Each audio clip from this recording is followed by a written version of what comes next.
Hey, so what's been going on with you, bro? I just had my fourth pro fight on March 8th. Came out victorious. I'm 4-0 with two knockouts. So when will you be fighting again?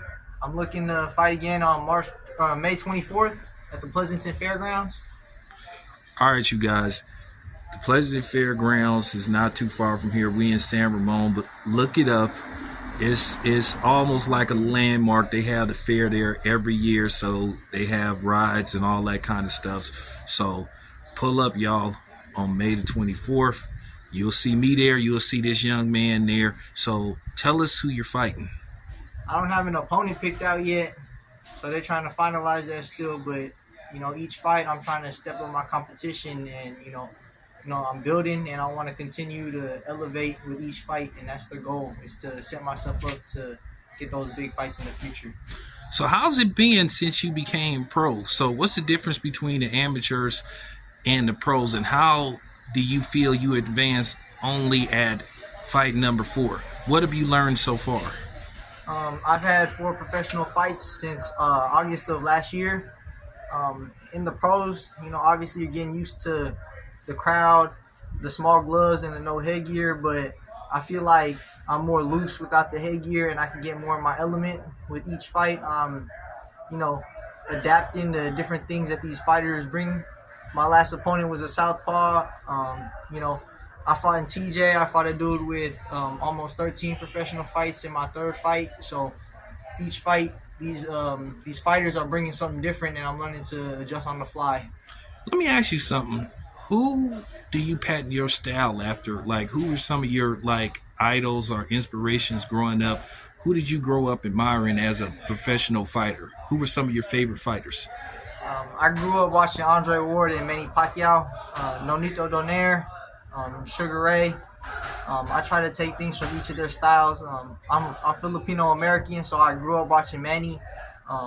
The accomplishments that he had and his style of fight were always exciting to watch, and that's something that I want to be as a fighter. Andre Ward is one of the main reasons why I started boxing in general, and he always looks out and drops knowledge and things like that as I continue to go in this sport. But his smarts and his work ethic are always things that I looked at growing up. Nonito Donaire Senior was my trainer for some time. Oh, really? Yeah, before he moved back to the Philippines. But you know, the speed and the power that Nonito had, along with the smarts. Um, Sugar Ray had that speed, and he could put punches together, and he could box as well. So I like to take things from all of them. I would consider myself a fighter that can do it all. I have the athleticism to box and use my speed, and I have that dog in me where I could walk you down and put punches together. So it's just about being smart and putting things together at this point.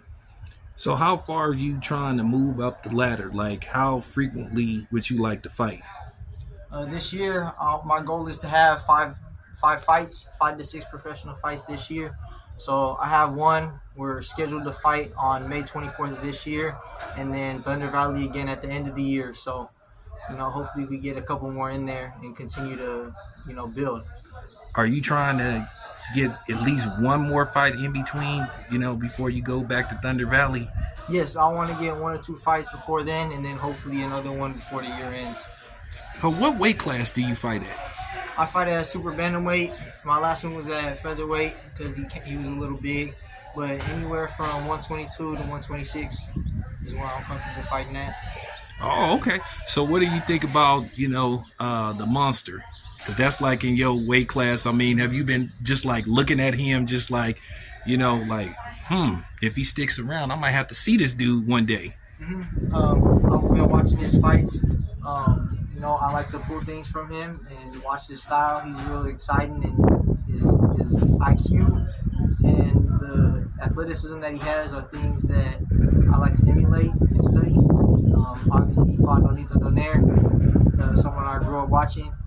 So, went down the line. That would be very exciting and something I would look forward to. Would that be like getting some revenge for Nonito? Yeah, because Nonito, him and Rachel, they're my people. So, Rachel will probably watch this later on. Yeah. So, Yeah, for sure. I was always obviously rooting for Nonito in both of those fights. It didn't go his way, but if I can get it back, I can get it back for him. All right. So, how soon you want to fight in Las Vegas? You know, the fight capital of the world. Shoot, that's a goal of mine. Every fighter wants to fight in Vegas, and hopefully within the next year or two, I can get the opportunity to get on the show and be out there. So each fight is a stepping stone, and I just want to continue to elevate. So, Kyle, what made you decide to get into boxing? What made you want to become a professional boxer? Um, I started boxing just to keep me busy as a kid. I played a bunch of other sports, basketball, but I always had a lot of energy, so I continued to excel at boxing. And by the time I was 8, I had my first amateur fight, and since then I fell in love with the sport. Oh, okay. So, how old are you now? I'm 21 years old. I turned pro last year when I was 20. Let me ask you something. What do you think of the current climate of boxing? Like, what do you like and what do you dislike about like the current state of boxing? I think boxing is going in the right direction. You have a lot of big names right now, big fights that are on the verge of being made, and that's what we need in this sport. Obviously, with YouTube fighters and things like that, they're bringing eyes to the sport. And that's all you could ask for is people to tune in and watch these fights. And for me, it's just continuing to elevate my skill and build my name so that I can set myself up to have those big fights in the future. So, what do you think of the invasion? I ain't gonna say the invasion. What do you think of the presence of guys like Turkey Al-Sheikh? And I gotta ask you this: what do you think about Dana White entering boxing, the boxing realm?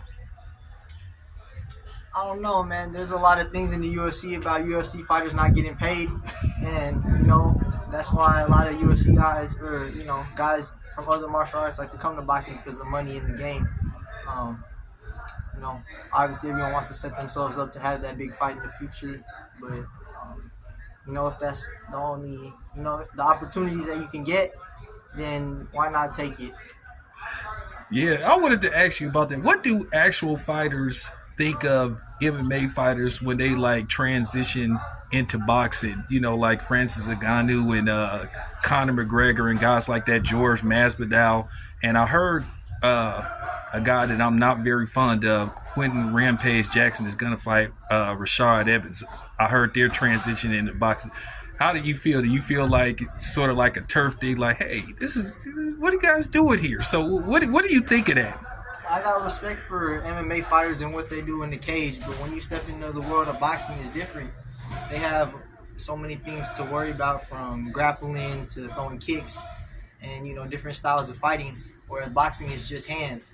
And that's what we perfect in this sport. So when you see those guys coming over thinking it's going to be easy, it's a different story when they step in the ring. Especially guys that could possibly fight me. This is something I've done since I was 6 years old, and only hands, and this is what I trained for. So making that jump isn't always the easiest thing, and it's a different world that they have to acknowledge.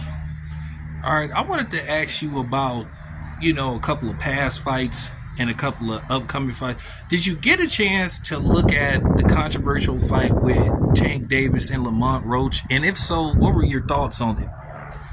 I saw some of that fight. I watched it with my dad. Obviously, everyone wants to talk about the grease in the eye and taking the knee, but I thought Lamont came out on point. People were counting him out early because Tank is Tank, and he has that power and speed, but Lamont came to fight. I think Tank wasn't all the way right in the head, kind of in and out, but, that's boxing. You got to be on point at all times. Well, was you, okay, you're a professional fighter. I done seen you fight. What did you think of Tank calling the timeout?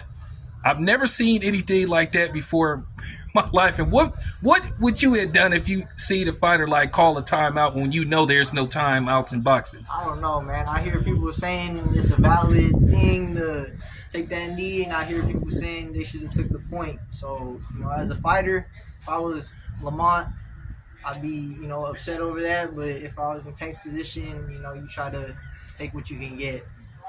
Who did you have winning the fight? Because I'm going to tell you, I watched the fight like 2 times. And the more I watch that fight, the more I'm convinced that Roach.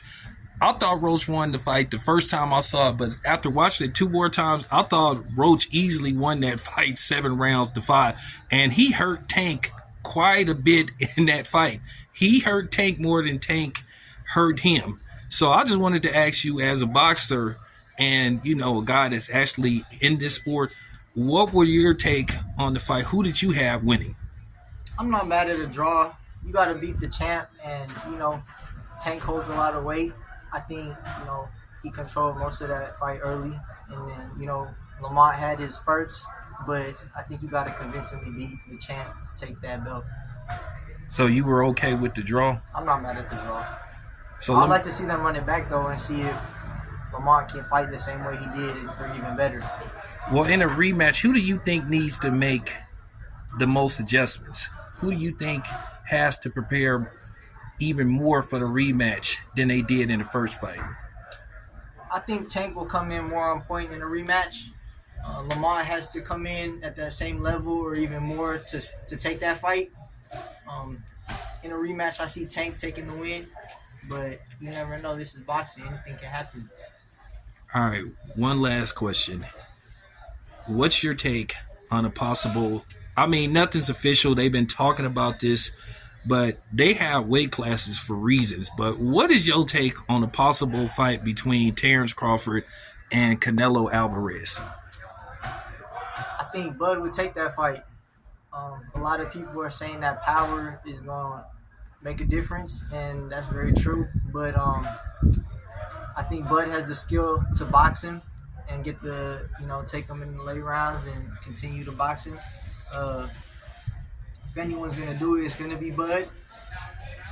They like to discredit Bud for that last fight at 54, but that things happen, styles make fights, and we've seen what happened with Floyd when he boxed Canelo. Obviously, Canelo's more established and later on in his career now, but I think Bud would take that fight. So you going with Terrence Crawford? Yeah. Decision? Mm-hmm. I would like to see Canelo fight Benavidez, but if we're gonna get Bud and Canelo, I'm all cool with that. All right, Kyle. So tell all the fans how to get in contact with you. You can follow me on Instagram at Kyle.Lacanlale. You'll see all my upcoming fights, past fights, and training and things that's going on. And tell people why they should pull up May 24th in Pleasanton at the Pleasanton Fairgrounds. Pull up on Memorial Day weekend because I'm putting in a lot of work each fight. I'm continuing to elevate my craft, and I'm continuing to build. It's going to be an exciting fight, and I'm ready to put on the show for the fans that continue to support me. All right, you guys. So there you have it. Follow him on Instagram. I'm going to be at the next fight. Y'all going to be able to see some of the footage from the training session. The kid works hard. He's a workhorse, and he comes to win. So check him out, y'all. Let's go.